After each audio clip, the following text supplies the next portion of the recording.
Good evening and welcome to the Linden STEAM Academy.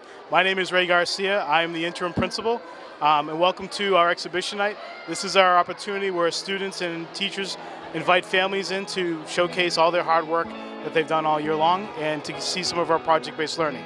Thank you, and please have a walk around and enjoy. Thanks.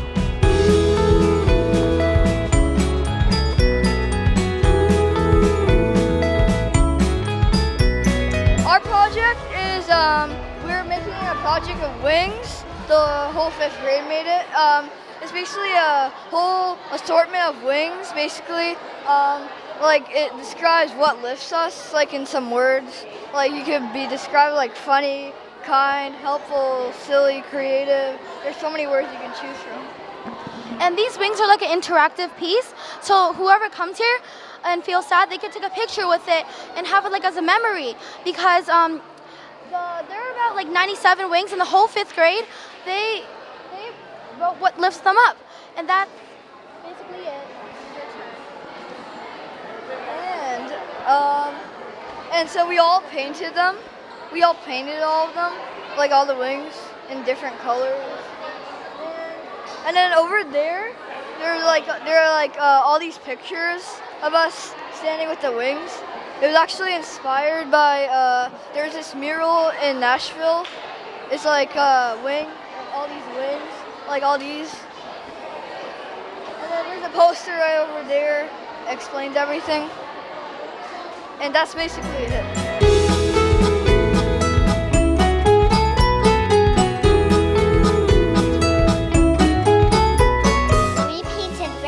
And we worked it hard and we worked it together. And we made the cheetah, giraffe, lion family, elephant, rhino, and giraffe, zebra, and ostrich, and the koala bear, and everything else that's in the rainforest.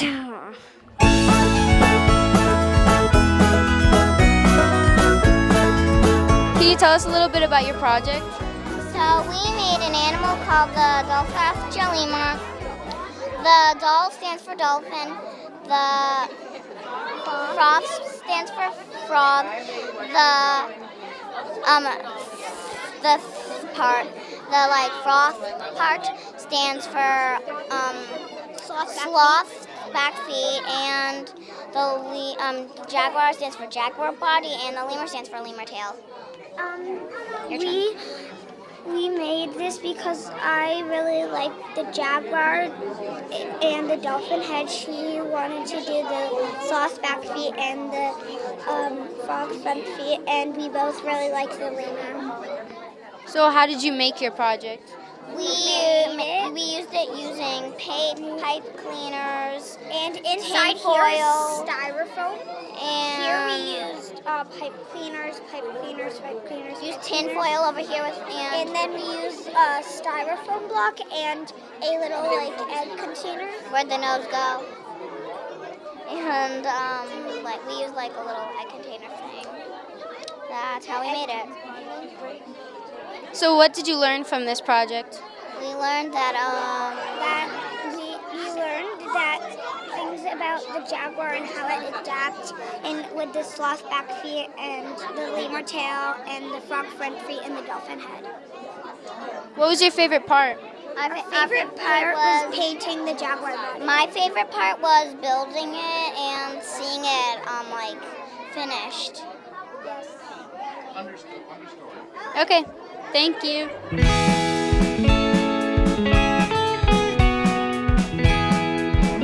About the rainforest and why we should save them, and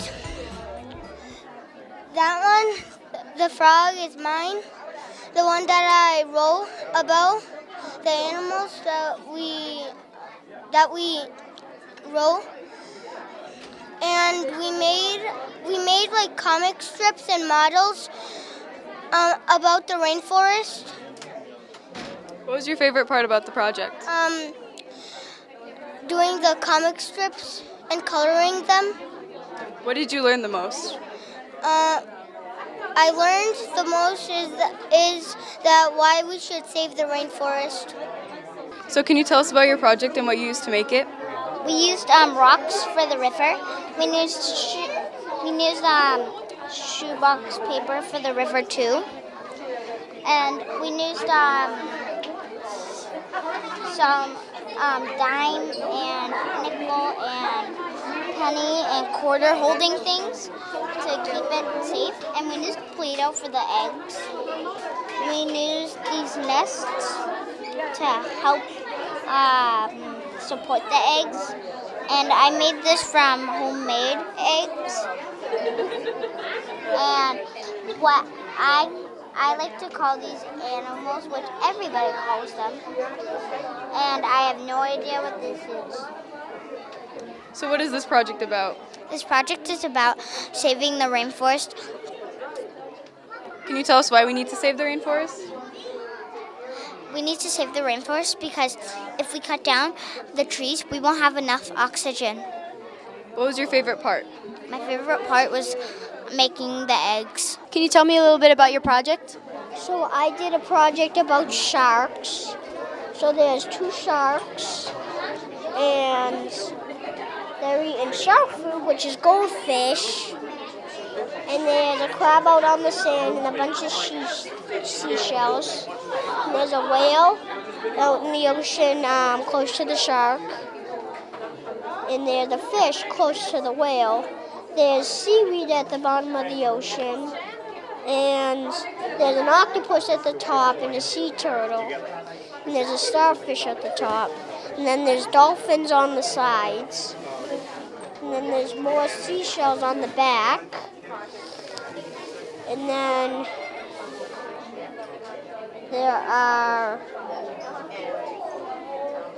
there's salt water. Sharks live underwater. Sharks are fish. Sharks have been around for 420 million years. Sharks have powerful teeth and good senses. Sharks eat things like fish, krill, and marine mammals. Sharks live in the ocean all over the world. Sharks can breathe easily underwater. So how did you make your project? I used glue for everything. And we used labels. What was your favorite part about this project? The shark food.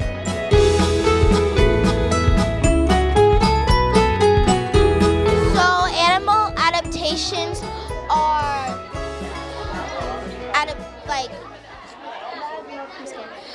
like things that happen later on. Like at first, the robin bird didn't have any wings, but then later on during the years, it just goes on.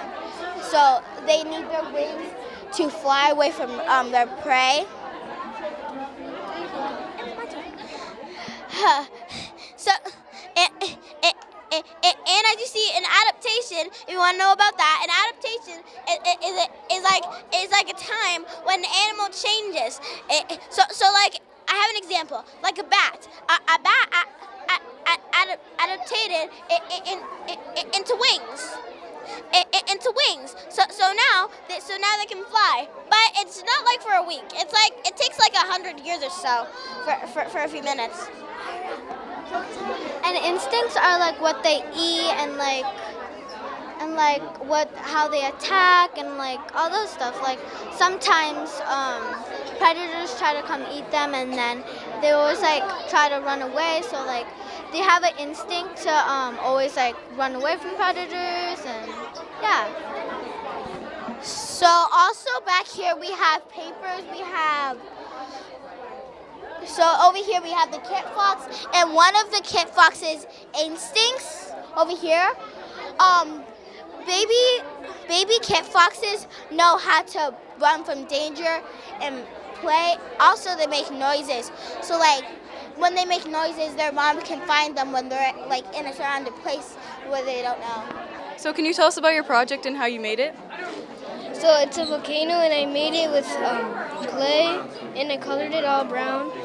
And then to made it explode, I added a baking soda, and I added it first, and I Vinegar and it exploded.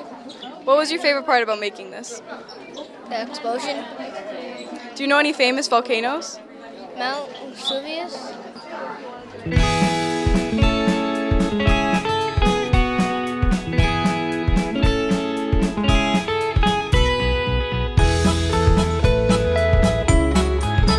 A maglev train is a magnetic levitation train because maglev is short for magnetic levitation. It's a magnetic levitation train that has no friction, and because it repels with the north and north or south and south, and the tracks are able to switch, it's able to move faster. The faster it switches, the faster it moves, and it has no friction, no wheels. It's kind of a track, not a track. The repulsion makes it float, but we don't want it to float so it goes like. We want it to float so it doesn't flip because it wants to attract so much, because opposite poles actually attract, like north and south or south and north. And there's no pollution, unlike trains that use coal. And to make a magnetic force appeal, you need iron, copper, or nickel. That's how you make it come into the magnetic force. The train, because there's no fire or fuel burning, it's easy to get rid of the pollution, especially here in America, one of the top 20 most polluted places in the world. So what was your favorite part about this project? My favorite part of this project was working together with my best friend Hazel, and it was a partner who I actually for once didn't fool around with. I thought it was really great. We got to learn how the magnetic fields and the magnetic system work, and my true favorite part was actually getting it to work. Because it wasn't working, I was making a joke like, oh, I have a brilliant idea. What if instead of just pushing it, we kind of sort of throw it, but it looks like it's floating? So the first time I tried that, it went out of the box, and my friends Hazel yeah, that ain't gonna work. So what was the challenge? So the challenge was we couldn't get it to float, and then after trying 3 designs that seemed like 100, we finally figured out the solution. So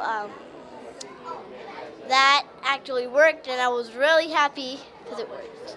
Our solution was we didn't put any magnets on the top, and then we put more magnets on the bottom, and then it started to float, so that worked.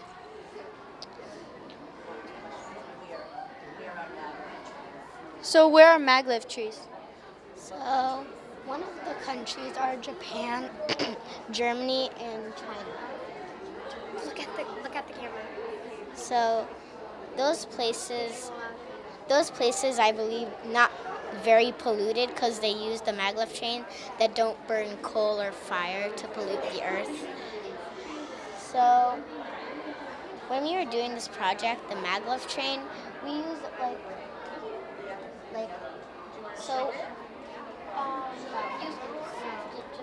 one of these. So one of our problems were when we were making the tracks, we figured out we were making them too close together, and so the maglev train would tilt. So we figured out that we would put it a little bit more far than each other, and so that's how we made it float.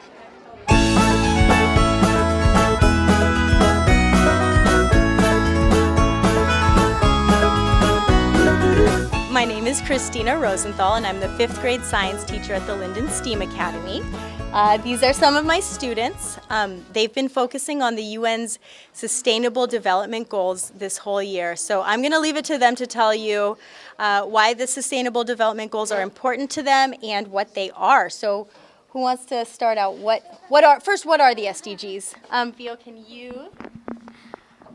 Okay, so the SDGs are 17 goals created by the UN, or the United Nations, and they're created to help preserve our Earth and make it a better place for everyone. A lot of them are focused on the well-being of us and the animals and things that live around us, and they're also just for our environment. Great, thank you, Theo. And why are the SDGs important to you? Why did you want to focus on them this year? The SDGs are important, or why we focused on them is because the SDGs, they help organize this world. So like if we have like pollution, like we would clean it up, like helps with that and stuff like that. Great. Does anybody else want to share why the SDGs are important to them? Lincoln? So I think the SDGs are important to me because I like living on this earth, and the SDGs are designed to save the earth. So by 2030, the SDGs are supposed to be done, and if they are, then this earth will be a better place, and that is what I want to happen with this earth. And if I have children, I would want them to have an earth that's clean and untarnished. So the fifth graders have been working toward food sustainability to address the SDGs. And so I'm wondering if any of them can tell us what kind of things we did to address food sustainability to make sure that all people can have healthy, fresh, local food.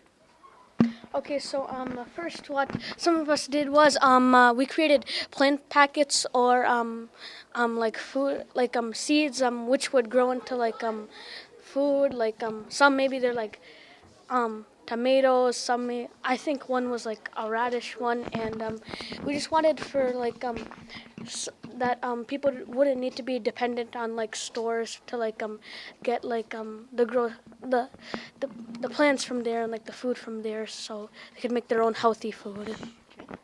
Well, another thing we did, we grew food in our garden, and like Lilith was saying, other people could do it too,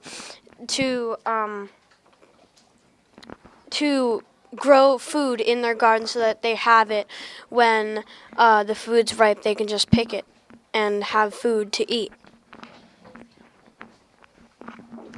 And what kind of things do you think that people could do to address the SDGs at home, or to be able to grow their own food at home, or make the world a better place?